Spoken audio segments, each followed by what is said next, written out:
Namaste everybody and everyone. Good to see you again. So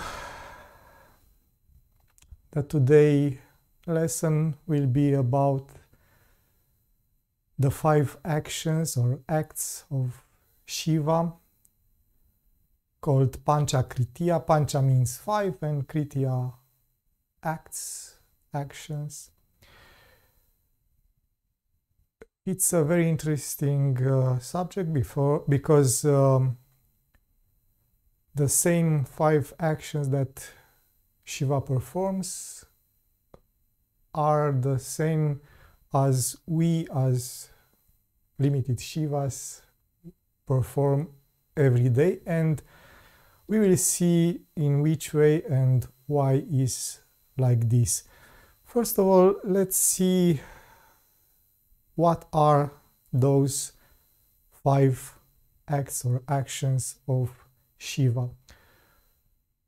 First act is creation, or better, emission, because Shiva doesn't create something that it's outside itself, it's separate from itself, but he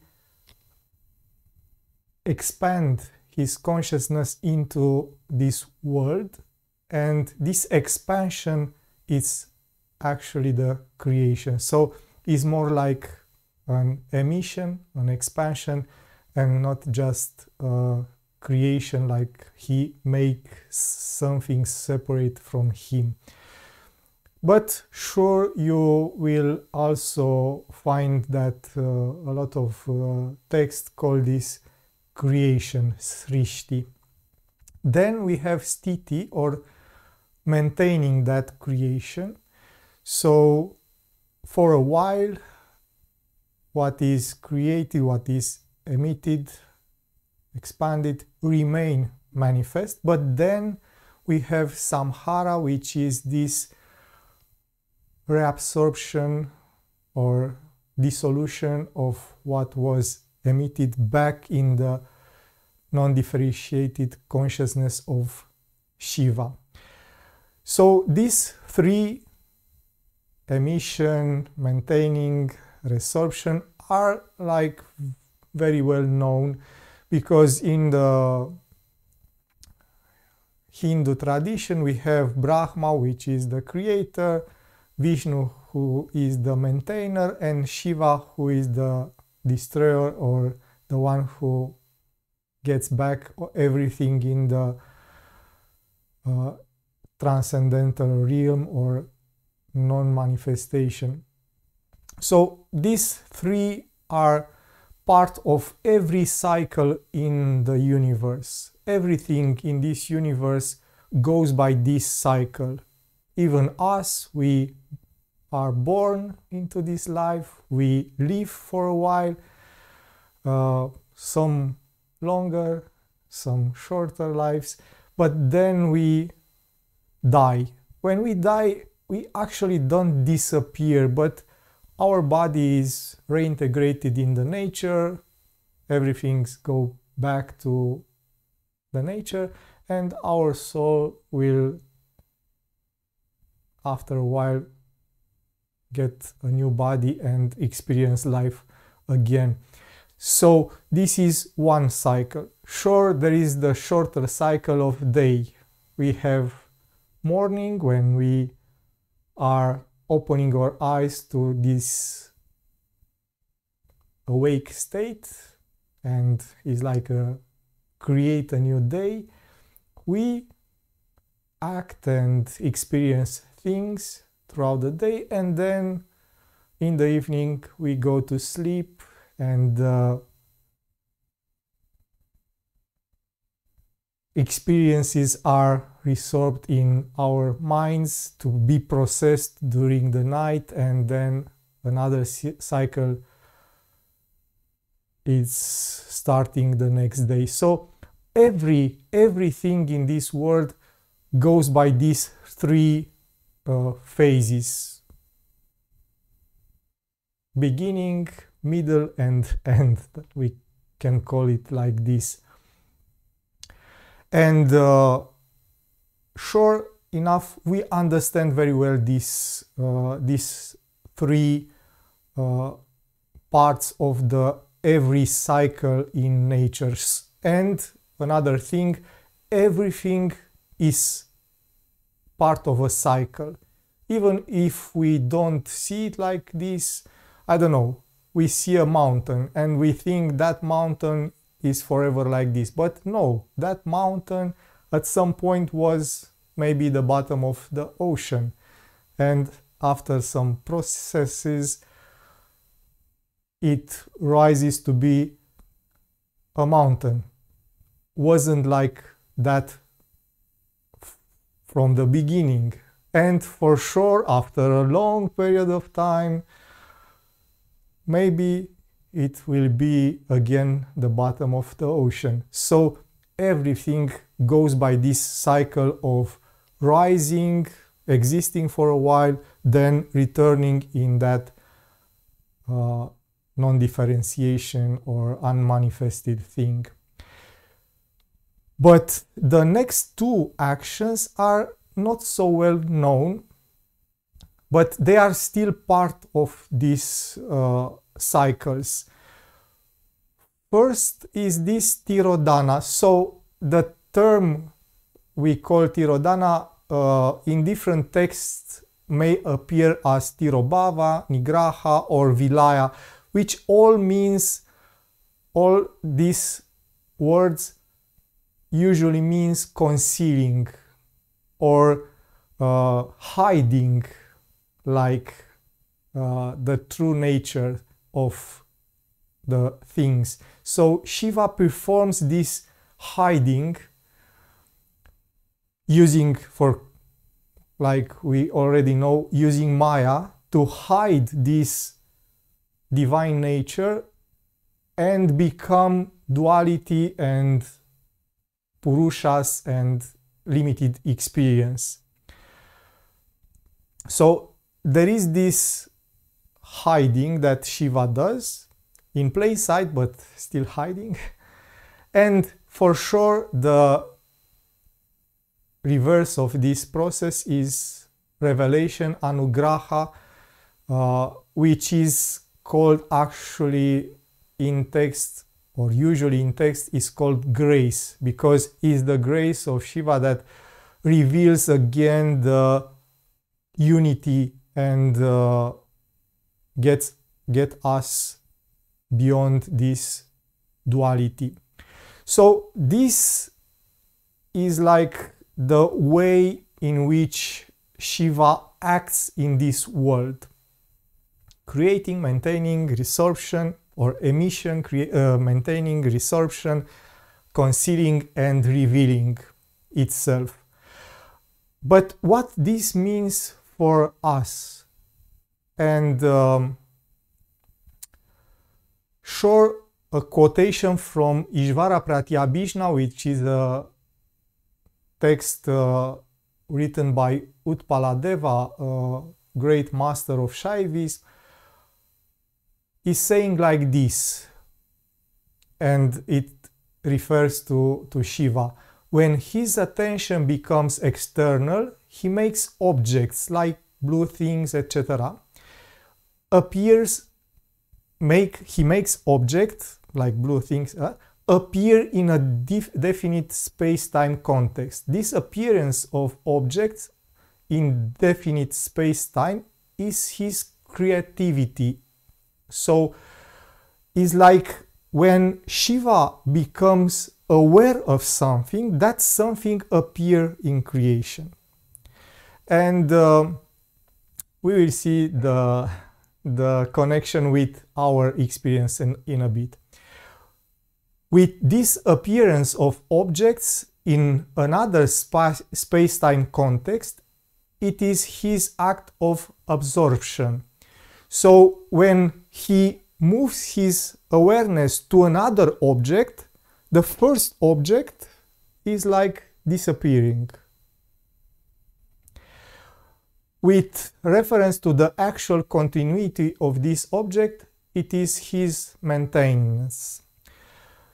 It is his act of concealment when the objects appear as different from his consciousness, for sure. So when he and this kind of text speak about this concealment, they speak about the duality in which all the things appear as different from one another.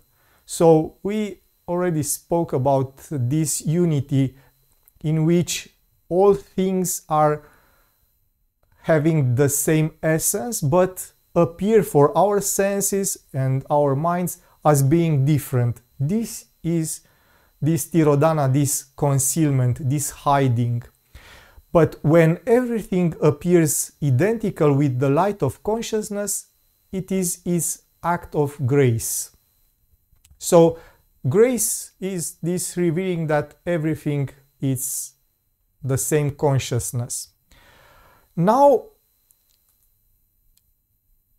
we have this classical representation of Shiva Nataraja, which means Shiva, the Lord of the Dance. Sure, it's not that show called Lord of the Dance, but it's about this classical way in which Shiva is depicted or put in images. And in this classical representation, we have all these 5 acts of creation, maintaining, resorption, revealing, and concealing.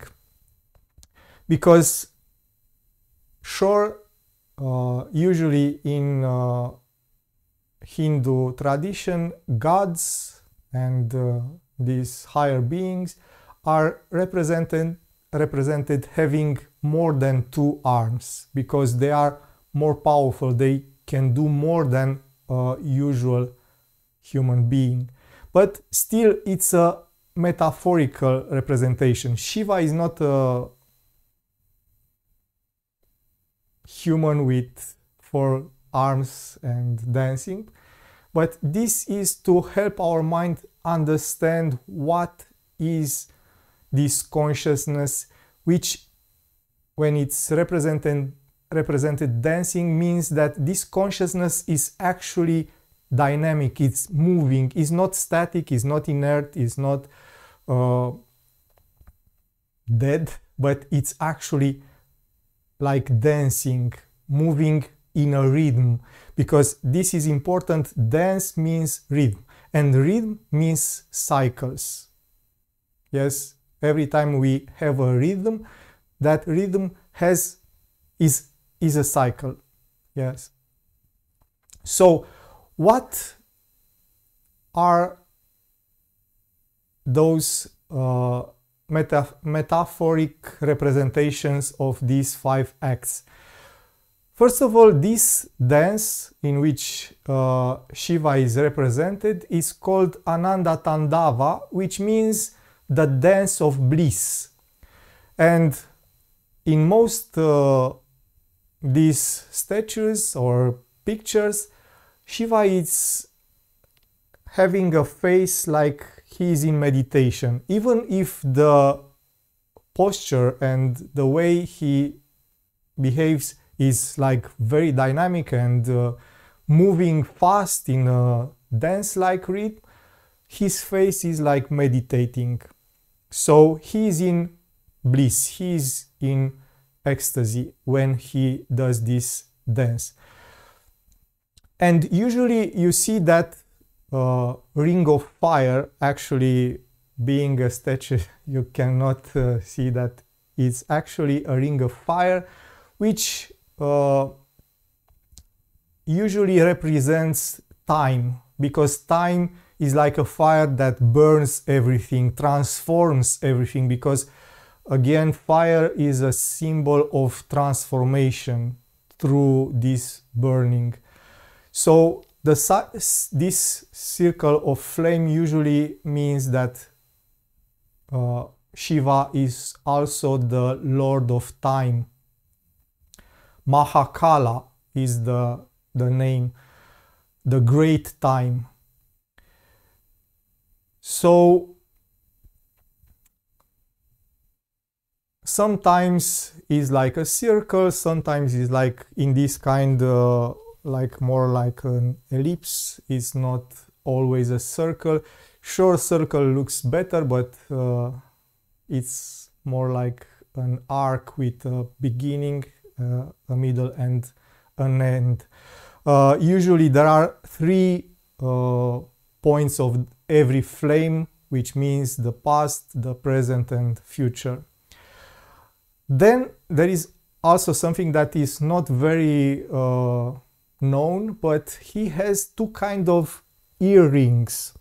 One of them is a crocodile, a makara, which usually is symbol of men. Men's are wearing these makara rings, but the other is a circle that is usually worn by women.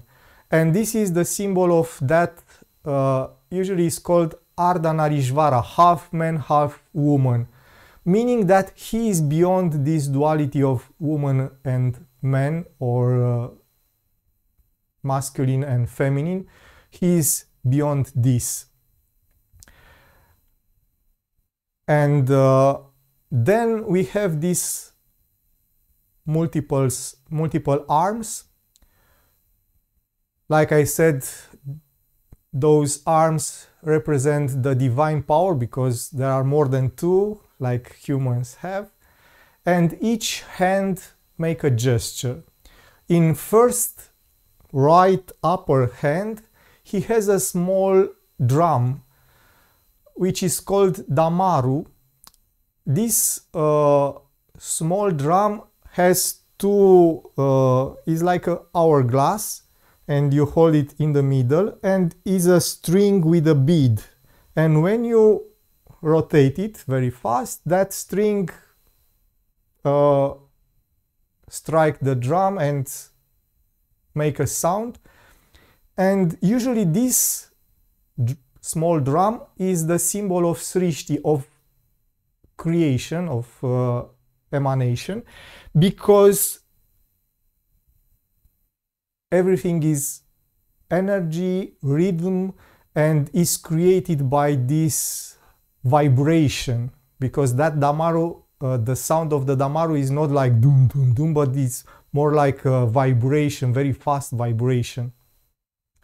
So this drum that initiates the beating heart of the world represent creation.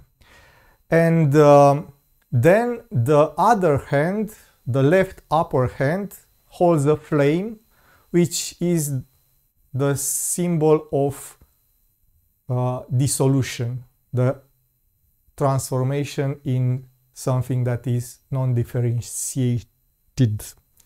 So what it means, that Agni, that power of blazing fire, dissolve everything back to its essential parts.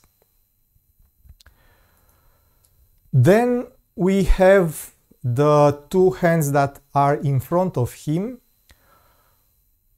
First is the right hand, which makes the it's called Abhaya Mudra, the gesture, the attitude of removing the fear. So we can call it the gesture of fearlessness. Is like, and you see a lot of deities that make this gesture, which means don't be afraid, I will protect you, I will take care of you. It's like this. So this gesture means sthiti, preservation, support. I will support you, I will keep you safe. And the other hand, which makes that, which is the left hand, so he makes like a gesture like this. The other hand is called, the gesture that it does is called Gaja Hasta Mudra, which means the gesture made with the hand like an elephant, like the trunk of the elephant. So this is the remover of the obstacles, because Ganesh, which is the son of Shiva, is the one that takes all the obstacles from our path. So this gesture usually it's put in conjunction with the raised leg, the left leg, which is raised, and that leg is a symbol of Tirodhana, of concealing, of hiding the true nature, but in this case is more like, and it's called also Bhujanga Trasita, which is more like everything that is hidden will be revealed, because the other leg, the right leg, is on a small dwarf, little people, which is like the demon of ignorance or eagerness or laziness, of illusion. It's called Apsamara Purusha. So the being of forgetting who you are. So Shiva actually crushes this forgetfulness, and in this way helps you remember who you are, who you really are. And sure, there are some more symbols. There is a serpent, which is the symbol of Kundalini. In his hair he has Ganga, the river, which according to a story he had to let flow through his hair so that the earth will not be destroyed. He only has a cloth around his waist, which is actually the skin of a tiger, because he dances when he the story is like some wise people are in the forest and they become very egotistical, very proud, and Shiva, which usually is like a beggar and wandering ascetic, goes there, and they don't respect him because they are very proud of their knowledge and such, and he starts to make fun of them and joke about them, and they become very angry and want to fight him by magical means, and they send various beasts to destroy Shiva, but Shiva is Shiva. So from the tiger that they send, they make this cloth around his waist, and he does this Ananda Tandava, this dance in which he showed them that he is the God, Almighty God. So this is the way in which they usually represent Shiva. So I wanted to see how these kind of metaphors are in play when they make these statues and other kind of representations.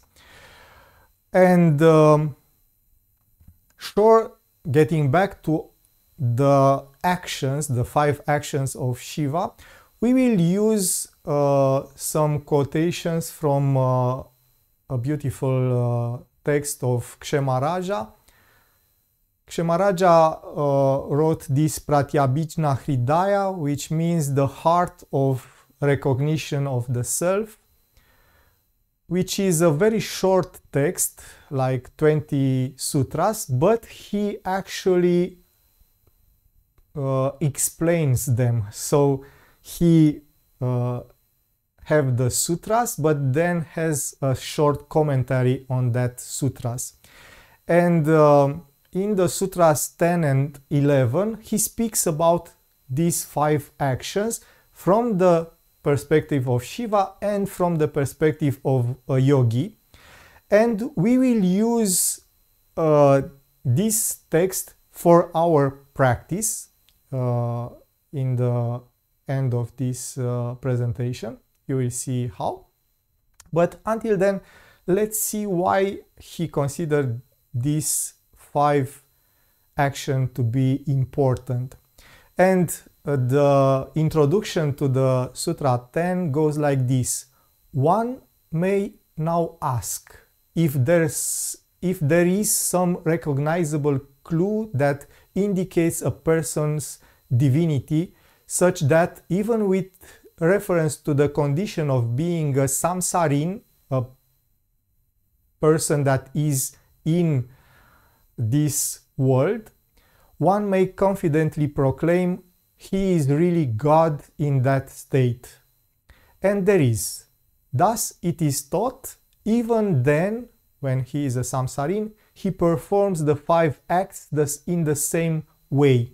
So what Kshemaraja says is, even when you are in the world, forgetting that you are Shiva and being limited by the 5 Kanchukas, by Maya, and experience duality, you still perform these 5 actions like Shiva. Because you are consciousness, and those 5 actions are actions of the consciousness. So, then Kshemaraja comments on this. Here we see the specific distinction between our view of the non-duality of the divine and that of Vedantins. For in our view, the Lord, who is none other than the self that is awareness, constantly performs the 5-fold act as exemplified in the teaching expressed in the scriptures, such as the sacred Svachanda Tantra, and it follows with a quotation from Svachanda Tantra. He is the agent of creation and dissolution, the cause of concealment and stasis, the bestower of grace, the deity who destroys the suffering of those who bow to him, to pay him respect.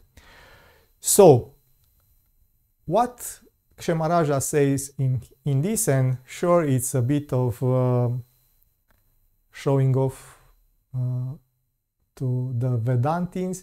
He says that the distinction between the Shaiva view and the Vedanta view is that you remain Shiva even when you are in this world, and you perform and act like Shiva even when you are samsarin. Samsarin is this word that says that you are limited and in this world the subject of this samsara, the cycle of birth, living and death, and another birth and another living and another death.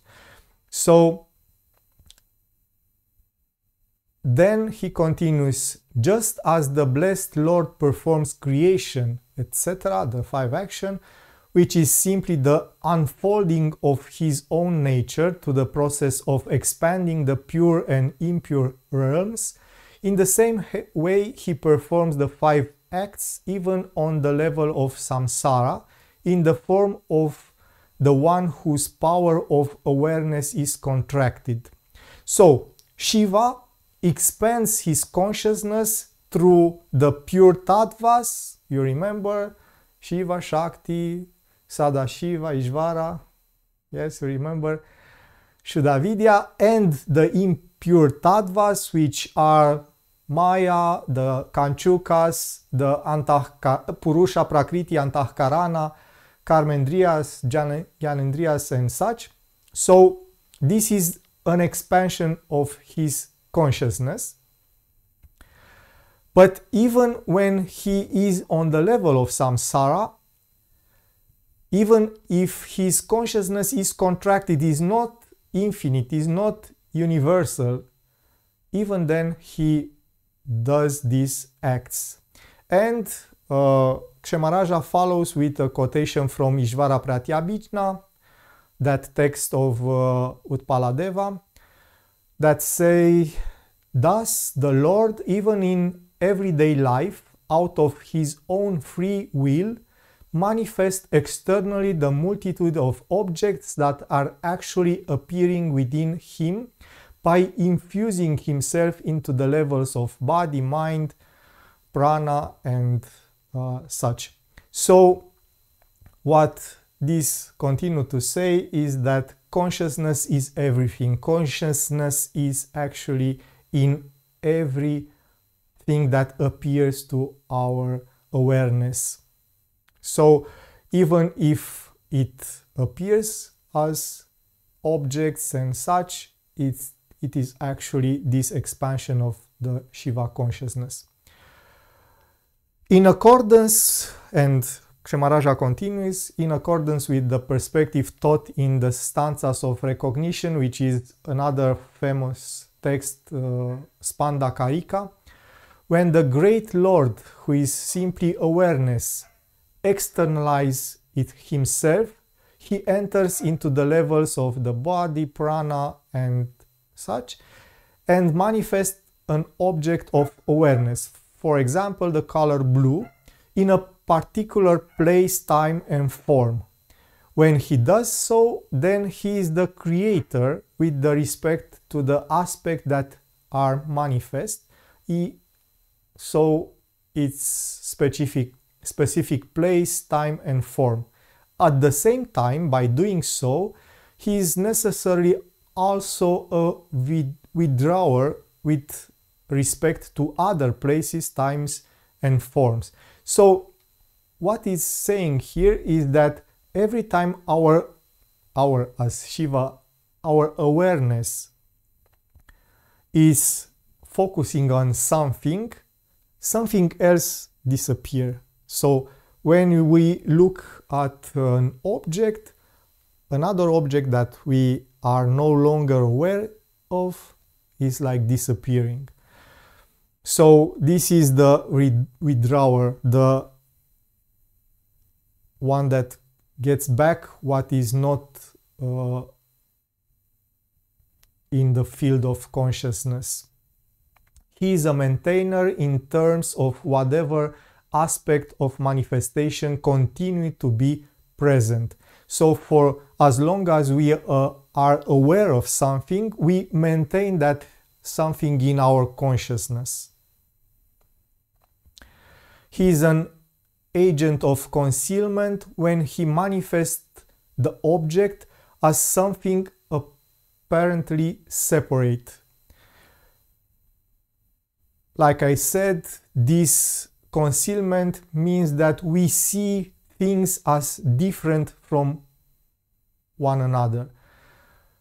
And when he makes them appear as the same consciousness, he is a bestower of grace when he manifests the same object as one with the universal light of consciousness. I have explained the way in which the blessed Lord constantly performed the 5 acts in detail in my work, The Essence of Spanda, and he is referring to a text in which he comments on that Spanda Karika, which is a traditional text. Thus, in those with devotion,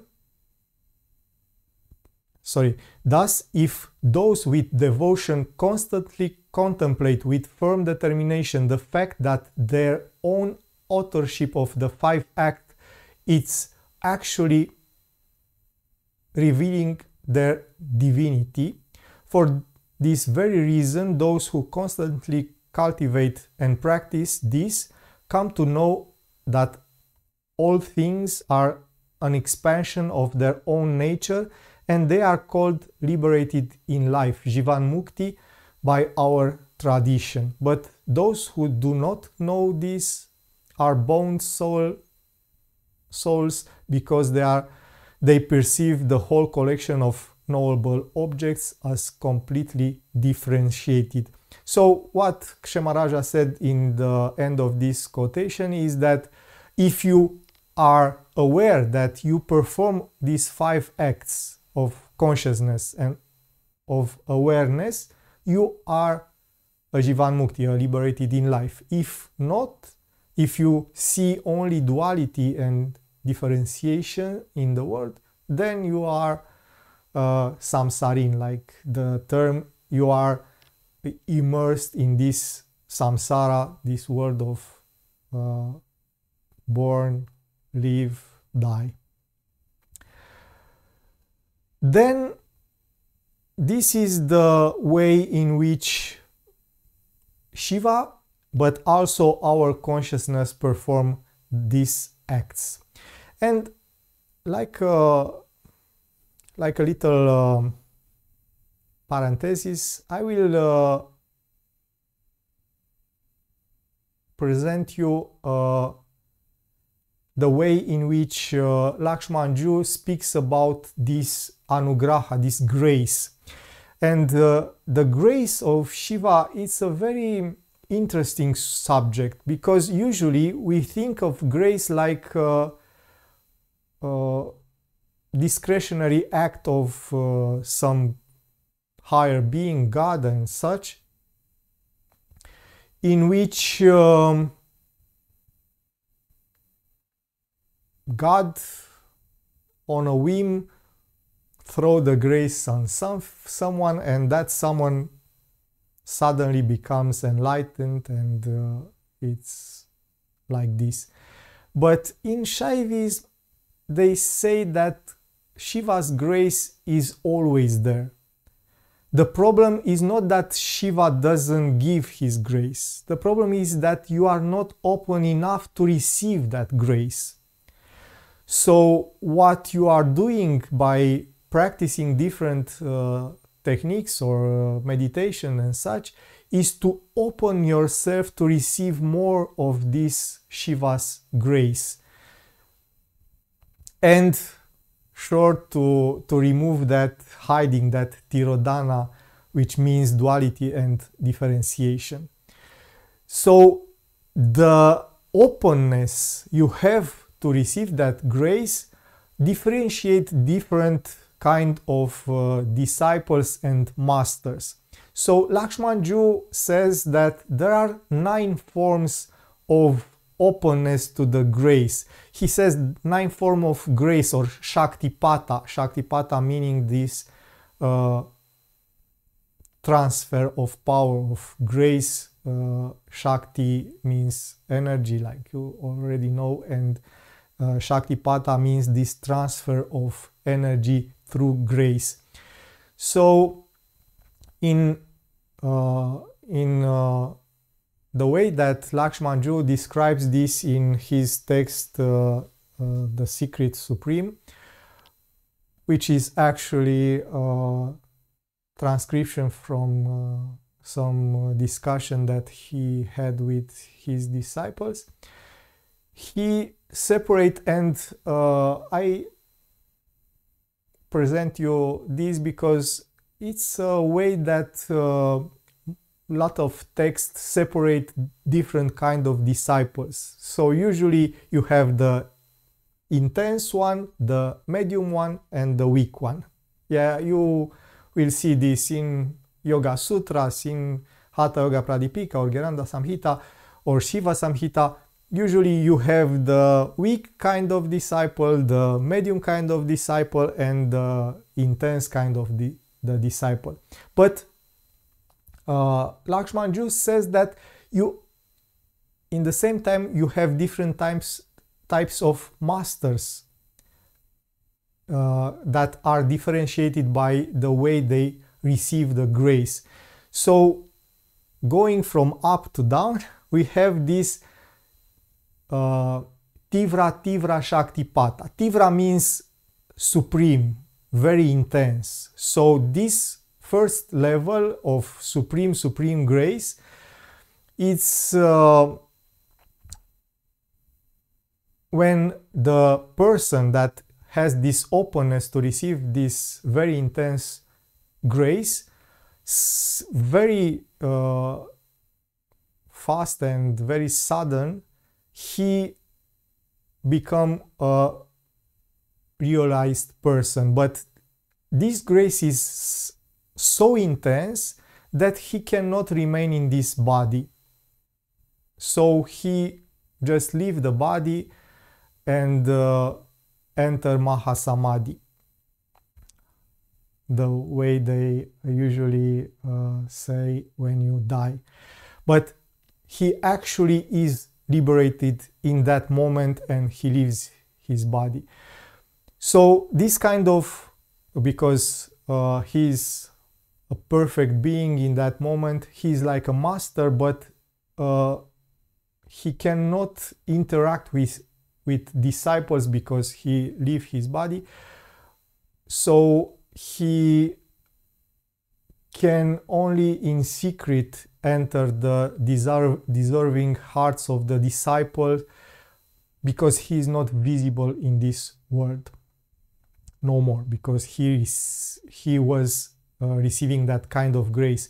Again, the way in which they phrase this is like Shiva suddenly says, okay, you will become this kind of, but it's actually based on this openness that that person creates towards this grace.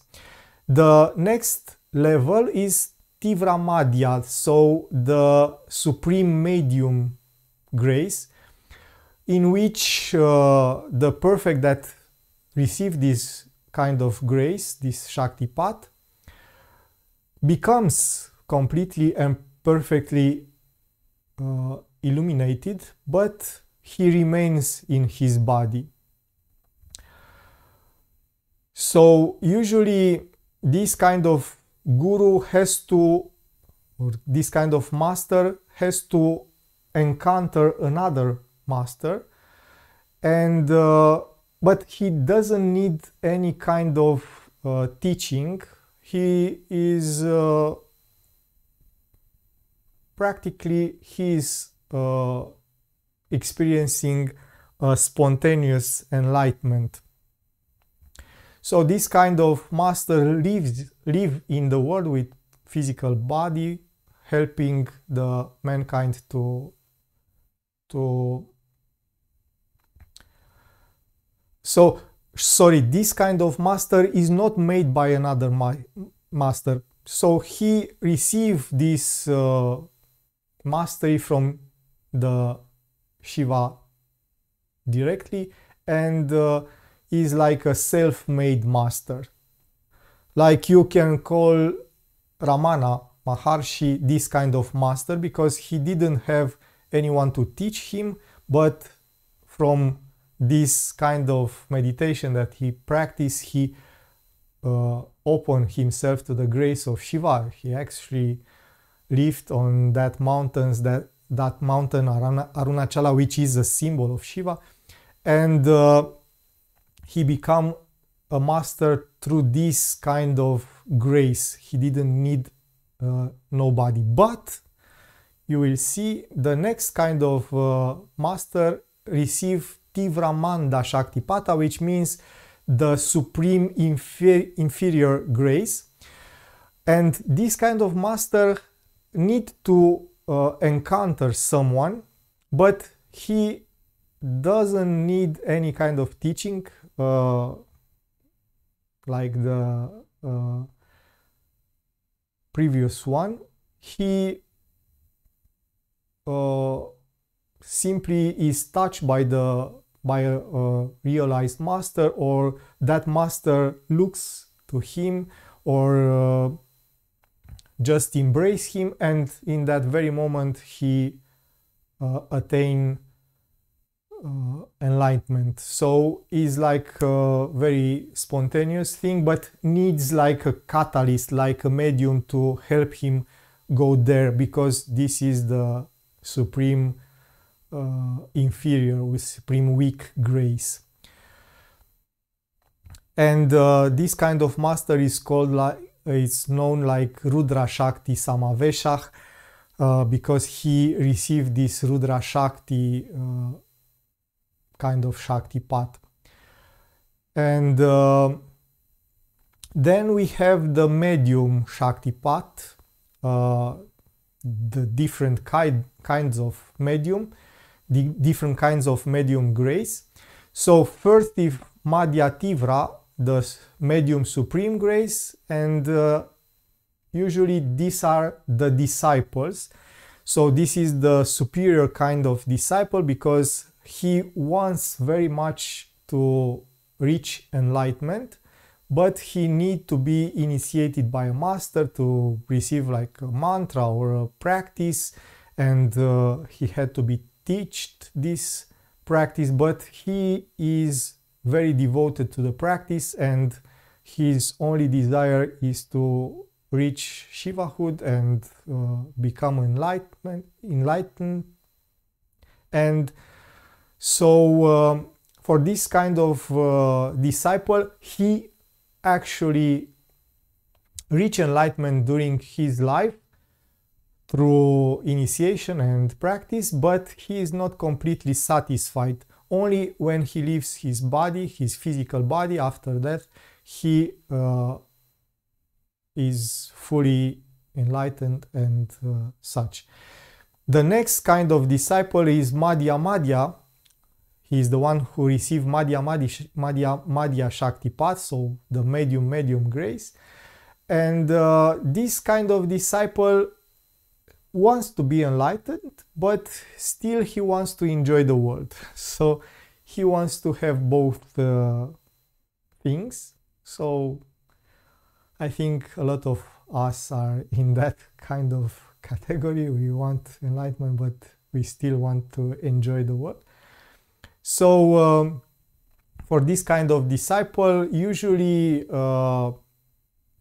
he goes through initiation, practice and such, and after that they said that he enters the kingdom of paradise. Is like a high plane of existence called Svarga Loka, where he will enjoy the worldly pleasures to his entire satisfaction, and after he is satisfied with that, he can go to enlightenment and Shivahood. And then we have Madhyamanda Shakti path, and this is the inferior medium grace, and sure, like the previous is the same. He wants to reach enlightenment, but in the same time he wants to enjoy the world. But if the first kind was leaning more towards enlightenment and less towards enjoyment, this kind is more to enjoyment and less to enlightenment. And for this reason he needs another life in human body to reach enlightenment, because after he goes to Svarga Loka to enjoy the worldly pleasures, he will come back, and then he will reach fast the enlightenment. And then we have, and here Lakshmanju doesn't expand very much. We have this kind of inferior type of grace, which is Manda Tivra, inferior supreme, Manda Madhya, inferior medium, and Manda inferior. And these are the usual kind of disciples which they want to practice some, but just to feel good or to be more relaxed, and the enlightenment usually come into play when they encounter some kind of hardship. So when they encounter sickness or I don't know, problems with the significant other, and hurt inside and suffer. When they encounter suffering, then they remember, oh, will be good to be enlightened in this situation, and then maybe I will practice some more to open myself to a higher kind of grace. But you see, these kind of people are usually the kind of people that remember that there is enlightenment only when they are in trouble. Otherwise, sure, they are inspired to practice, because you know, in Shaivism they said the simple fact that you want to practice yoga or you want to practice meditation is the result of this Shiva's grace. The grace inspires you to be better, to be a better self. But sure, there are these kind of variations in the intensity of your aspiration to be better. You can just want to be more relaxed or feel good about yourself until you find hardship, and then you want more of the enlightenment, or you can be a very dedicated disciple but still want to enjoy the pleasures of the life, or sure, you can be a very dedicated practitioner, or I don't know, if you open yourself enough to the grace, maybe become a master. So to end this part and get to the next part of the practical kind, sure, the first part is actually practical, because like you see, Kshamaraja recommends that we have to constantly meditate upon these 5 actions that we perform. The way in which we create the world, the way in which we, through awareness, are maintaining that world, then we resorb that world when we move our attention to another thing, and the way in which that Tirobhava functions when we only see duality, or when we in meditation, or when we open our heart, we see unity and the fact that all is consciousness, we experience that anugraha, that revelation, that grace. So this kind of awareness, it's actually a practice that we can do in our lives. But you will see in this next part, in which we will look at the 11th sutra of Pratyabhijna Hridaya, that Kshamaraja speaks about how a yogi will experience and practice these 5 actions. So Kshamaraja starts with the introduction to this 11th sutra, saying that nor is this only mode in which he, Shiva, or Samsarin performs this 5-fold act, as there is another way, a special mode, which is esoteric, and thus it is taught. He performs those 5 acts through manifestation, attachment, subjective awareness, laying down the seed and dissolving it. And we will see what all these things mean. First, and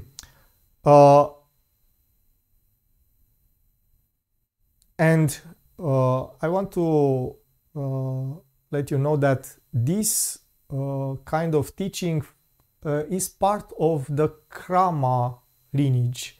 Krama, which means that succession or different stages of manifestation, in which actually they speak a lot about Kali, the goddess of time, and there is the very similar process in which in different planes, in different levels of creation, there are different kalis, different aspects of this energy that manifest, maintain, resorb, and then there is this anakia, this thing that you cannot speak, you cannot conceptualize or put in words, and then in a subtle, more subtle level, again, creation, maintaining, and resorption, and then this void of anakia or unspeakable thing, and then even subtler, it's another cycle. So usually this can be understood and meditate upon when we experience something. So the first level is we see a thing, we enjoy that thing for a while, then we get that thing inside ourselves, and then we have that void, and then inside ourselves we recreate that thing, enjoy it for a while, and then make it more subtle because we turn to the one who is experiencing that thing, and then we have again this process, and from the exterior world we can go to the self, to the Atman, going through this kind of awareness, enjoying, resorbing in or retracting in the more subtle aspect of the thing, and then that through that void going to the next stage, in which is the subtle object, and then is the consciousness. So this is the krama, and sure, Sahaja explains this when he does that workshop about Vijnana Bhairava. But let's see how we can do this in a simpler way every time we have an experience. So when our senses, our sight, hearing and such, go out to experience the world, this is called creation. Sure, we don't make the things on the spot when we open our eyes. They are already there. But in our consciousness, in our awareness, they appear the moment we are aware of them. Until then, they are like in a limbo. They are and they are not in the same time. Until we observe them, until we become aware of them. So this is the part of the creation, when we actually, through awareness, we create the object of our experience. And then sure, I think I skipped the sutra. No, I didn't skip it, but I didn't explain it. So this is the first step, this manifestation, when we actually opening the senses to the world. They think about these senses like some kind of shaktis that go outside and experience the world, bringing it back to the self, which is like the center of our being. So the first stage, this manifestation, is the stage, the level in which we become aware of something, anything, yes? So we become aware of that. It can be an actual object, it can be past experience, doesn't matter. The creation is an act of consciousness, of awareness. So this manifestation is that we are aware of something. Then the maintaining part or is called here attachment, or we are being aware of that something, that experience in our consciousness for a while. So this is the reason that we are attached to it, or the word is rakti, means also that you are enjoying for a while that object of experience. For sure, this enjoyment doesn't mean that that object of your awareness is pleasant, but means that you are letting your awareness to remain on that object for a while. Sure, there are some things that are remaining in our awareness for a very short period of time, some things that remain for a longer period of time.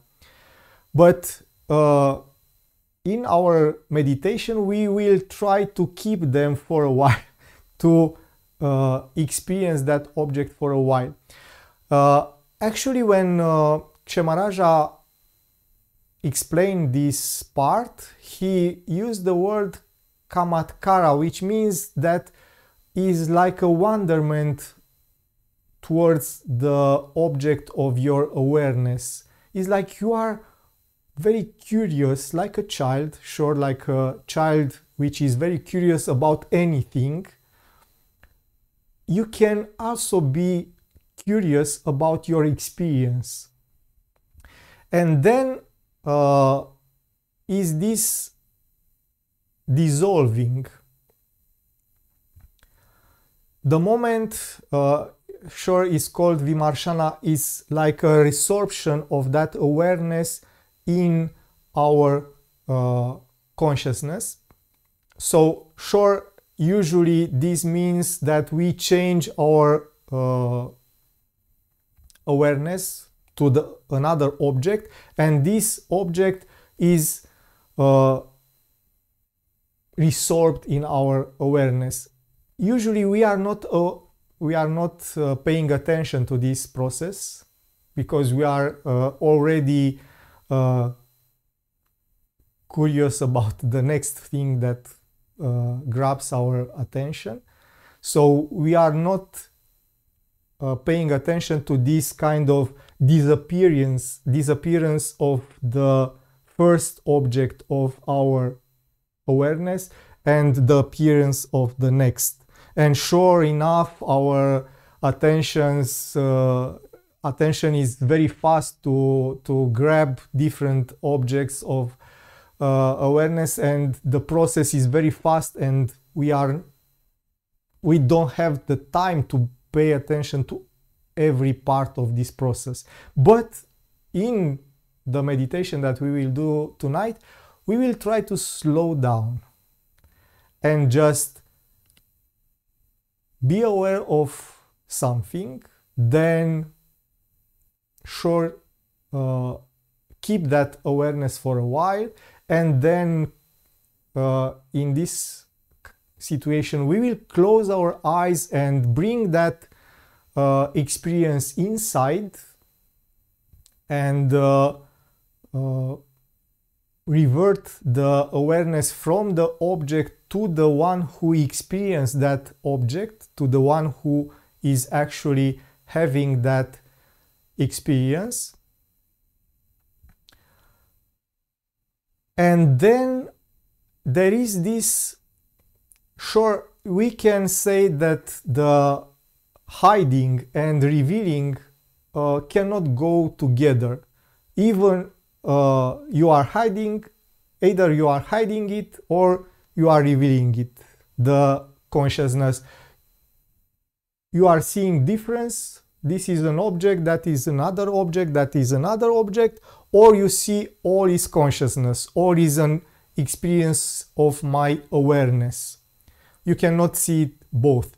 But Kshemaraja says that, sure, first you can see how this experience creates samskaras, create that kind of traces or imprints in your mind or subconscious. So these samskaras is the way you feel about the object that you experienced before. So you can like it, you can not like it, doesn't matter. Is the way in which that experience will let a mark inside your subconsciousness, which is called samskara. Samskara is like an energy of the experience. So to give you an example, you eat a cake. Yes?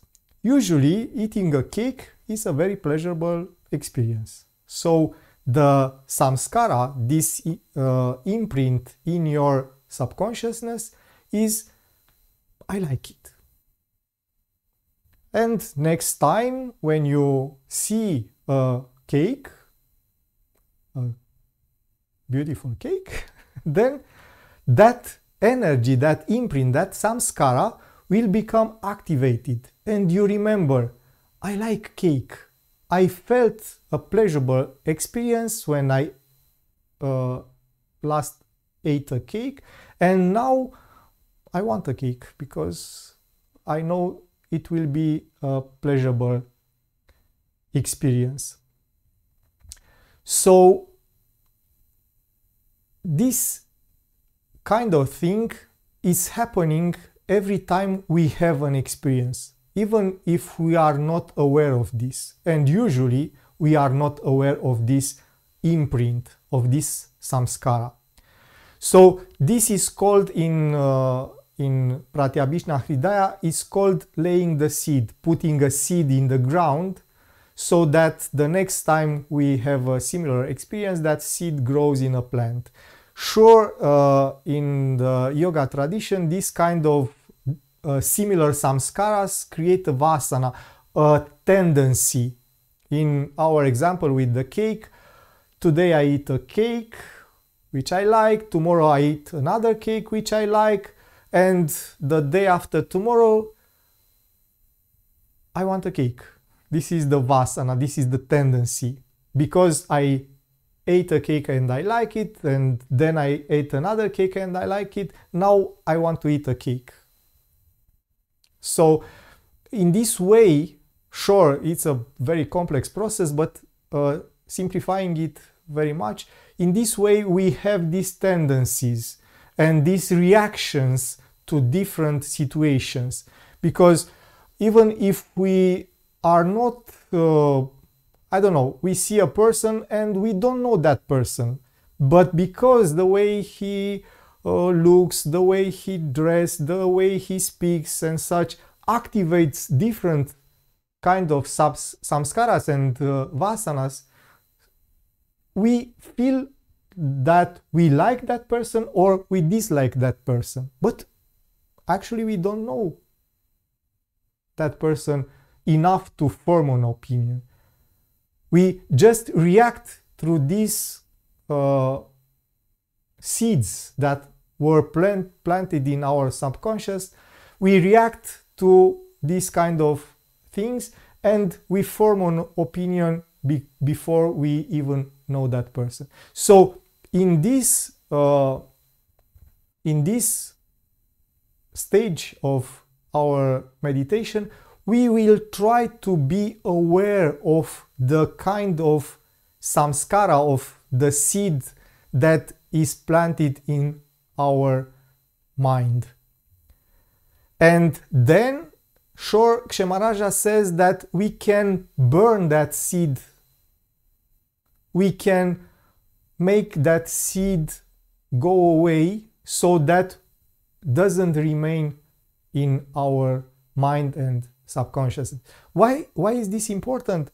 Those seeds, those samskaras create karma and the necessity to reincarnate, to get another body.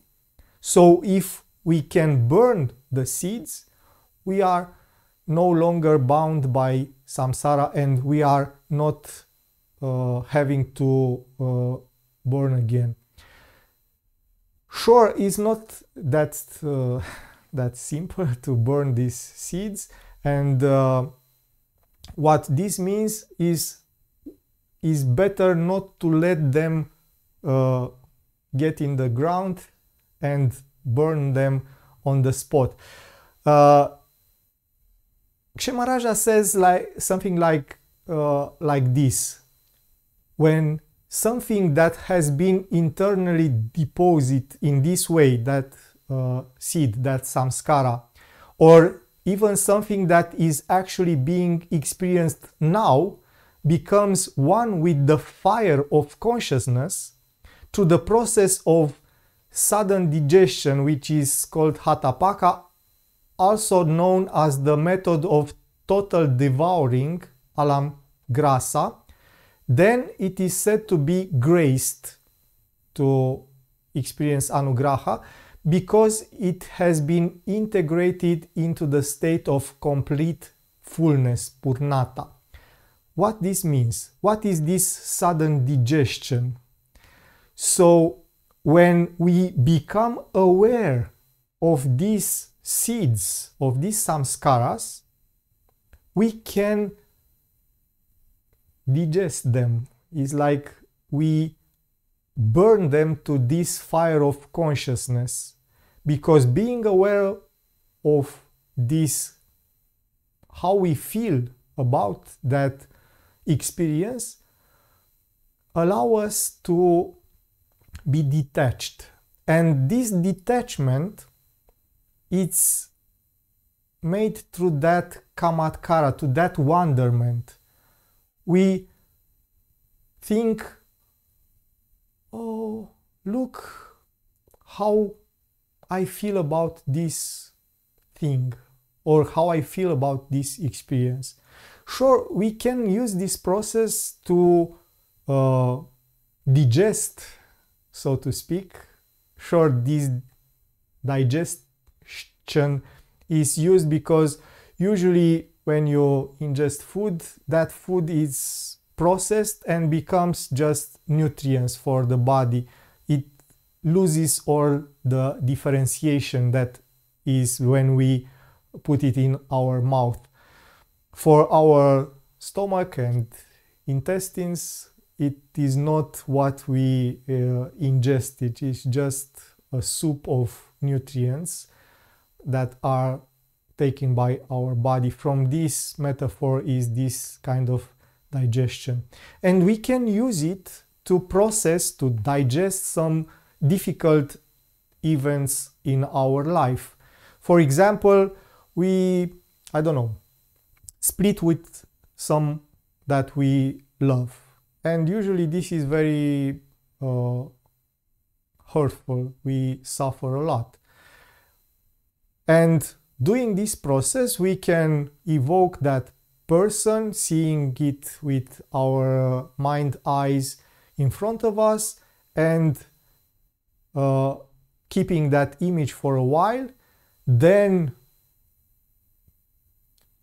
turn our attention from this person that hurt us to ourselves in that process of resorption, of samhara, then paying attention of what are the seeds that remain from that experience. And the seeds are sure the suffering, the loneliness, and I don't know what other things we can feel. And being aware of this and being in that wonderment, in that curiosity, oh, look what I am feeling about this. We can actually take the power from those seeds, from those samskaras that can make us hurt for a long period of time. We can take that power away and digest those samskaras. So it's a process that can help us to integrate difficult things in our life, just paying attention to how we experience things. getting our awareness from the outside, from the one who created those feelings, and turning it towards us. And in this way, if we do it right, maybe next time we see that person, we don't hurt anymore, because the seeing that of that person doesn't have the possibility to activate that suffering, those samskaras which are no longer there. Otherwise, as long as those samskaras are there, even the slight thing that remembers the person can activate them and activate all the hurt. So you know the situation, a small object that remembers us, the person, can trigger all the suffering that we experience in that breakup. So it can be very useful, but in the usual thing is just to be more aware of what is happening when we have any kind of experience, even a spiritual one, because even if it's a spiritual one, it can get those samskaras in. Actually, when Kshemaraja speaks about it, he says that those seeds, those samskaras, are creating like a doubt inside, because if it's a pleasurable experience, you want to repeat it, and you are doubting that you can repeat it in the same way. So if you are having a good meditation, you want to get hold of that experience and to repeat it, but you are doubting yourself that you can do it again. So you create this kind of samskara, this kind of impregnation. I like it, I want it to experience it again, but I don't know if I can. And if it's a bad experience and you don't enjoy it, I don't know, your knee hurt or something in meditation, you are again doubting yourself, thinking maybe next time when I sit again my knee will hurt and my meditation will be bad. So this kind of samskaras are there, and we have to digest them, to burn them, to be free to have the experience. And this, again, this process of digestion means that we have to be open, just be open to the experience and not move our awareness away. And sure, this implies that we bring awareness in our life. Sure, at first in this kind of teaching process in which I am being aware of an experience, then I keep that experience for a while, then I turn my attention towards the one who has that experience, then I observe the way in which that experience influences the one who has the experience, the seeds, and then I try to be open of those experiences and let them go. Like usually we said, let them go, not be attached to them, so they cannot grow roots in our subconsciousness or our mind. So if you have question before we try this kind of meditation. Yes, Sebastian, are you hear me? Yes. Please let me understand the process. Actually, I would like to understand the correspondence between these 5 stages that you mentioned and the process of creating the samskaras. So there are correspondences between them.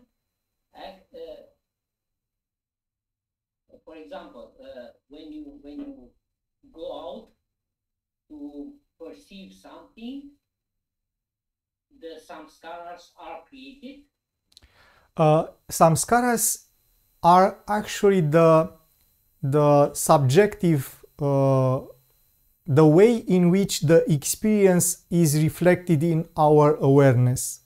So samskara is not just that I see something, but I feel something about what I see. You know, because usually, and if you try to think about it, when you experience the world, you don't remember everything. You just remember some parts of that experience that create something inside you. So if you like the color blue, you will see persons that are dressed in blue, but you will not see persons that are dressed in green. It's not that you don't see them, but you don't remember them because they don't make any mark in your subconsciousness. So the way we experience the world is that we remember and are triggered and activated only by those events that make a mark inside of us. And sure, that mark is dependent on previous samskaras and vasanas and all kind of things. But to have those samskaras, they have to make a mark inside of us or make a reaction. So what we do in this kind of meditation is to become aware of this kind of reaction that we have when we experience something. And sure, if we just look at something that doesn't make any mark inside of us, then there is no samskara. And what this process means is that if we become aware of this process, maybe those samskaras don't remain there, because you become aware of how you feel about that experience. So, in the other word, if we could say that if you have a detachment attitude in the daily life, the samskaras will not appear? You see, there is a need of balance, because if and in this way we can understand these 5 actions of Shiva, because if you are just indifferent towards the world and you don't have any kind of reaction, yes, you don't have any samskara, but you don't interact with the world in any way because you don't experience anything of meaningfulness. So to have a meaningful experience, you have to be aware. And the problem appears in this process of, okay, this experience is a thing that gets me deeper in duality and differentiation through these kind of impressions, or gets me towards unity. And if I see that that experience is a form of awareness, of consciousness, then I cannot keep it in that differentiated way. How to put it better in words is, when I look at something, yes, and then I am aware that that experience is just a form of consciousness and is not something different from the next experience, then I can have that experience just as another form of awareness. But if I create differentiation and I say this experience is different from this experience because this experience make me feel good and this experience make me feel bad, then you are experiencing that tirodhana, that concealment. So this lying of seeds is when we think about things as different experiences. But when we think about them as just a form of awareness, of consciousness, then we don't experience this kind of differentiation anymore. So what this kind of practice means is that we turn our awareness towards the one who has this experience. And we, in this way, get back to Hridaya meditation. But because in Hridaya meditation, like Ramana always repeats, be aware of one who has that experience and not of the experience itself. So when we ask ourselves, who is the one who has this experience, we actually turn ourselves to the consciousness of the experience. So what we will try to do through this kind of meditation that we will do in this evening is to have this turning back of our experience to the one who is experiencing it, which sure is not quite easy as it sounds, because we are too accustomed with the way in which our perception is just forgetting things. Something is inside my field of awareness, then it's another thing, I forget about it, or about this, and focus on that. And usually we want to forget about the unpleasant experiences, and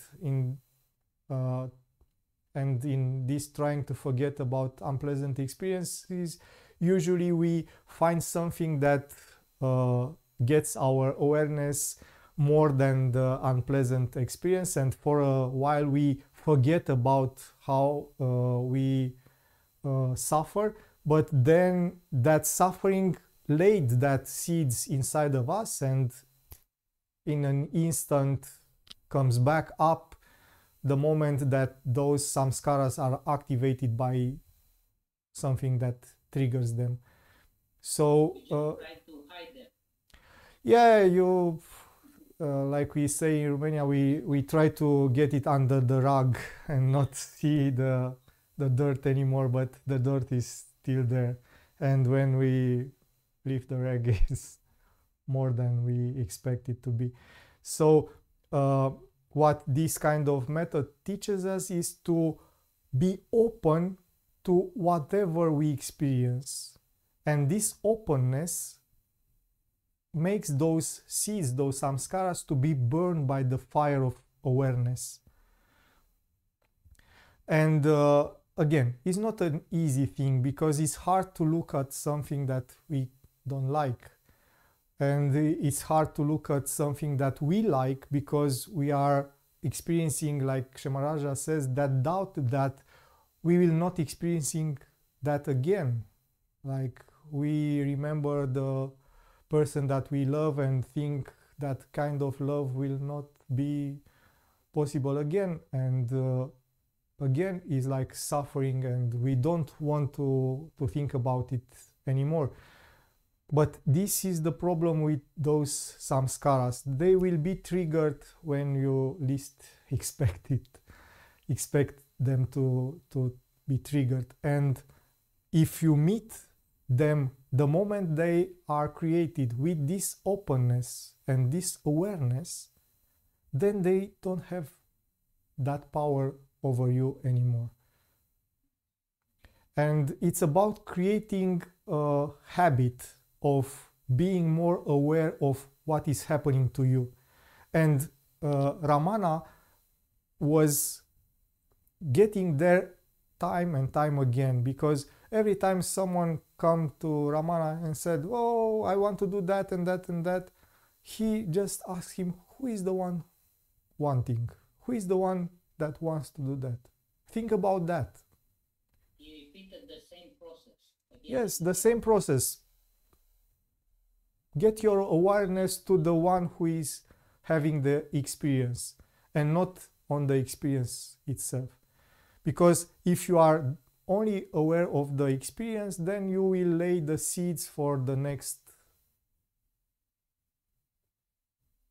life. Reincarnation. For reincarnation. Okay, thank you.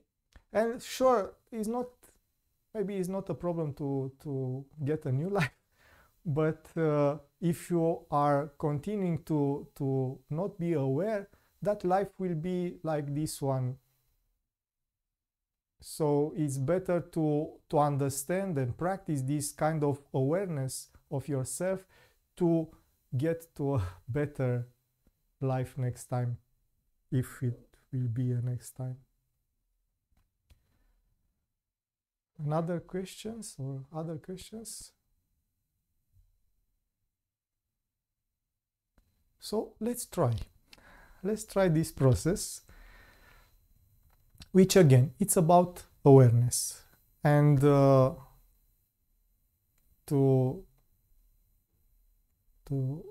get it again, what we will do is open our eyes, and maybe it's better to choose your object of awareness. Choose something that you know triggers something in you. So don't choose something which has no meaning for you, because it's hard to get something out. So choose something that will trigger something in you. It can be an actual object, or it can be something that you know that triggers you. Like I gave you the example, you can choose your ex or someone that or if it's too hard to choose something that makes you suffer, choose something that makes you feel joy. It's the same process. So maybe it's better to choose something that gives you pleasure or joy. Again, can be an actual object like Steluța the cat, or it can be anything that again triggers something in you. It's important to get something triggered in the beginning. Then sure, you can move to more or maybe less triggering objects, because again, anything that is kept in our awareness for a while will make a mark inside of us. Regardless if we are neutral towards it, or we enjoy it or dislike it, will make a mark. But if it's not something that triggers something intense in us, then it's harder to understand the process or to practice it at the beginning. After we do it for a while, then it's easier to move towards more common experiences or objects. And then after we understand the process better, we can actually be aware of it in our everyday life. So when we look at a tree, or look at the sun, or look at the, I don't know, the snow outside, because in Brasov it's like the full winter now for a few days. So we can move towards things that are in our everyday life and be aware of this process of I experience the thing, I enjoy it, or am attached to it for a while, and then I get it inside, and I'm aware of how I experience it that there is an subject of this experience, there is someone who has this experience, because usually we are not aware, or we are usually aware only of this part. I have an experience, I enjoy it for a while, I get to the next experience, I enjoy it for a while, I get to the next, or again, enjoy it is just I keep it in my awareness for a while, then the next, but I am not paying attention to the one who has that experience, because I am all out. And this kind of practice remembers or help us to remember, okay, there is someone who has that experience. And the next process, what kind of experience? Is not that is someone that has an experience, but what kind of experience? What is the mark, the trace that experience makes in you? And then open yourself totally to that experience, to that mark, and digest it, burn it with the awareness. It's not like you imagine yourself with a torch that burns the samskaras, but that openness to be aware of that experience, it helps you to leave no trace, to leave no mark, no samskara, because if you are aware of it, it cannot influence you without you knowing. This is the problem usually with samskaras, because if you are having those seeds inside you, usually you are transformed by them without you understanding why. Sometimes you have a vague idea, because like I told you with your ex, yes, if you see I don't know, a sweater like the one who your ex was wearing, you instantly start hurting inside, because it was like my ex's. And you can think about, yes, it's because I saw that sweater that I hurt, but you are not aware of the whole process, like what are those seeds? What are those samskaras that make you hurt inside? And why are they in this way activated? You just say, yeah, I saw that sweater and I suffer now. But when you have this awareness, you don't let those marks remain there, and yeah, it's just a sweater. My ex was wearing something like this, but doesn't make me feel anything about it. So let's try. For this, at first, like in any meditation, we will try to center our awareness in the heart, because it's easier with the heart to understand things. So for this, we straighten our back, we close our eyes.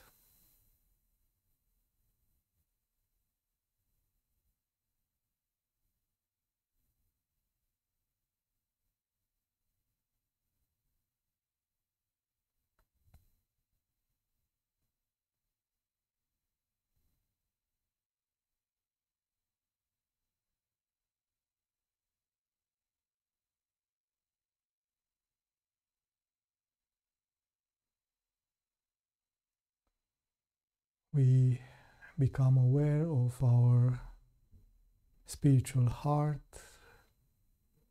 centering our awareness in the middle of the chest, a little to the right.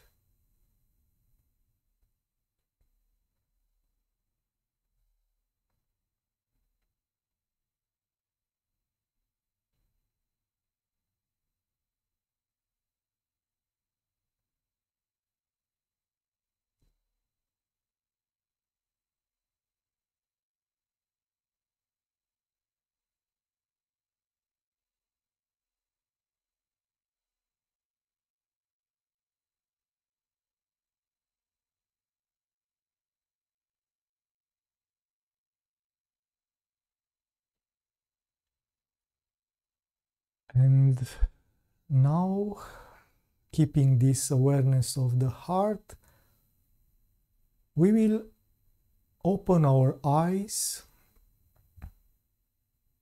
or just become aware of an experience that we had and try to be aware of this creation, the way in which the object on which we focus our attention is created in our awareness, appear in our awareness. And for sure, we try to keep it there for a while in that process that is maintaining, just trying to be curious, to wonder about it, why we want to experience it.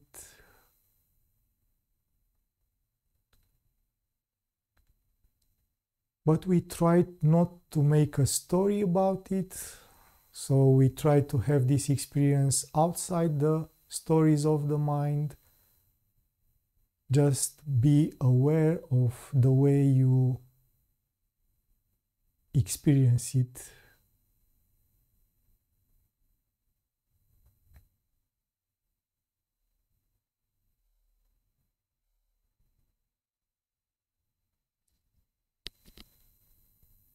You can be aware of the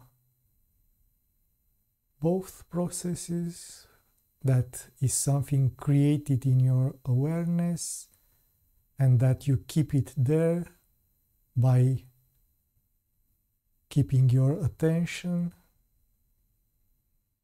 towards it.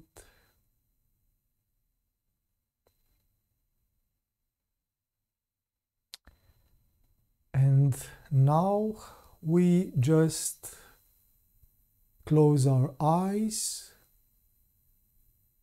and turn our attention towards the one who has this experience, who is the one who has this awareness.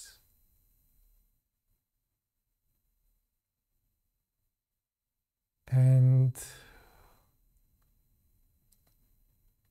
where is this experience?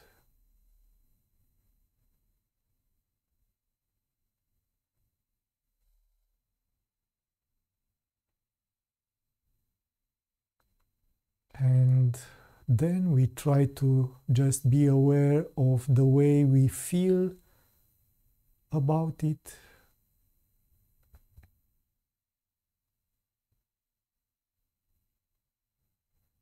Again, without letting the mind creating stories, without letting the mind using words to describe the experience, just the way we feel about that experience, or just the way we feel that experience.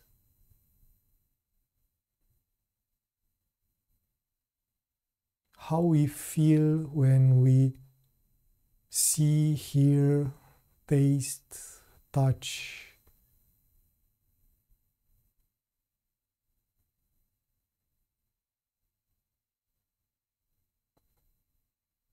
And we try to be aware that those are the marks, those are the samskaras that will remain inside of us about that experience. And try to see that is just the play of our consciousness, to just the play of our awareness that takes the form of those samskaras. And that is just consciousness, just awareness.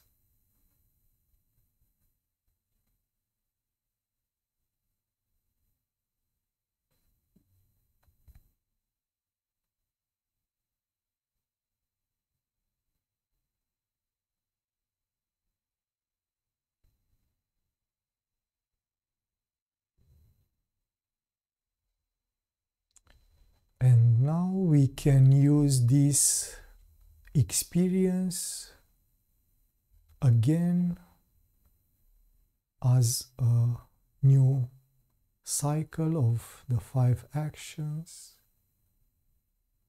We are aware that inside of us we created this whole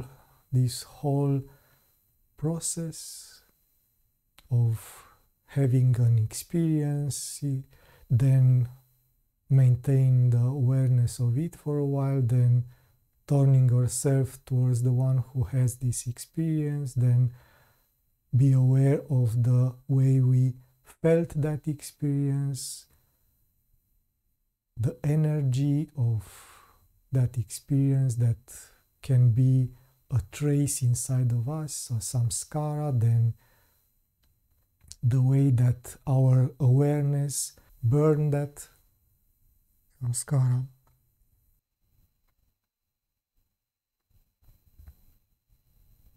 And using this, we again turn ourselves to the one who has this experience of the experience. And then again, how this way of be aware makes us feel, because this is other samskara. And then just open ourselves to this play of consciousness.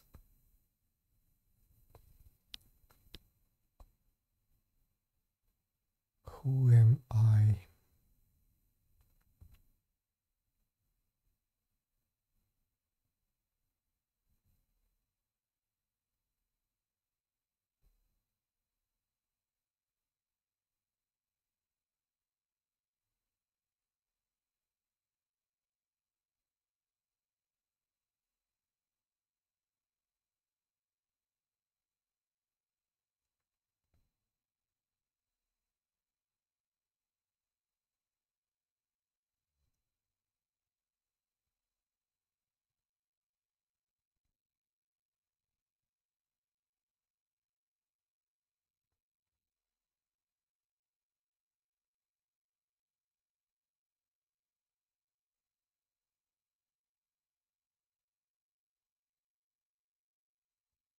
And again, we can use the way we experience this kind of meditation as the next object of our awareness.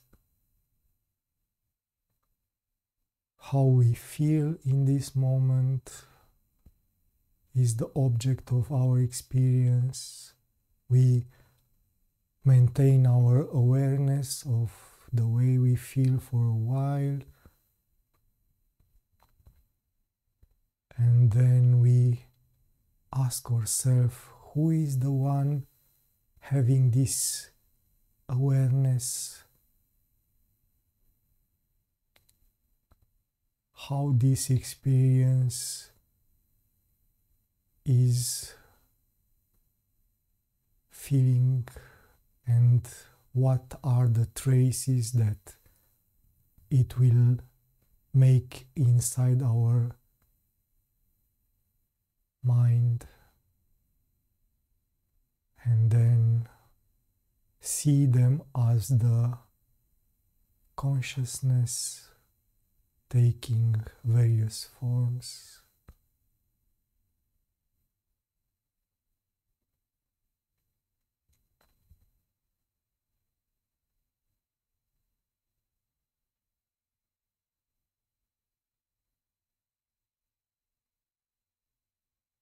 And we keep that wonderment, that chamatkara, how these kind of reflections go on and on,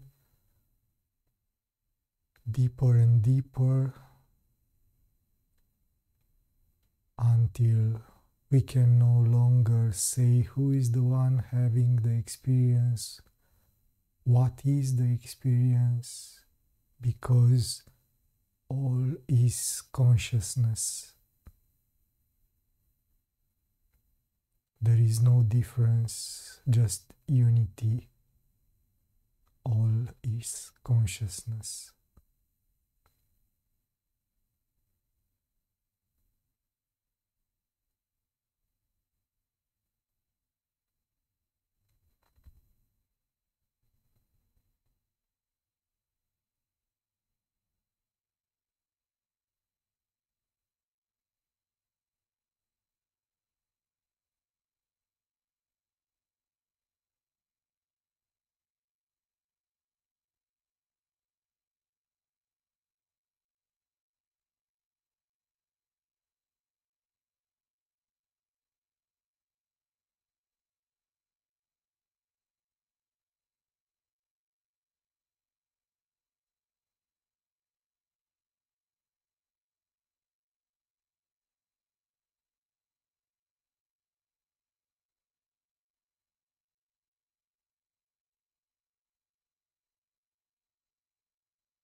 And now slowly we get back.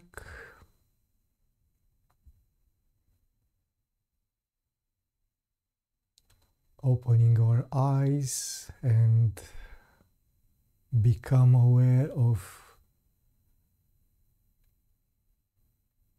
the things we see, the screen or other things,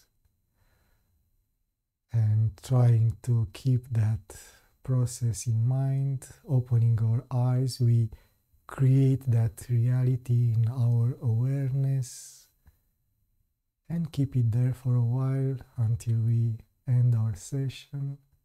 Then again becoming aware of the one who has that experience, becoming aware of the way that experience is making a trace inside our mind and seeing it as consciousness again and again and again. So you see this kind of process, like I told you when I briefly mentioned the 12 kalis, is like you go in and in and in, because it's another reflection. You can see the outer experience as an inner experience, until everything dissolves in consciousness, in this kind of awareness. And in this way is very similar to Hridaya meditation, but using the everyday experiences to remember, to help us remember who we are and what is our true nature. So if you have more questions or want to say something,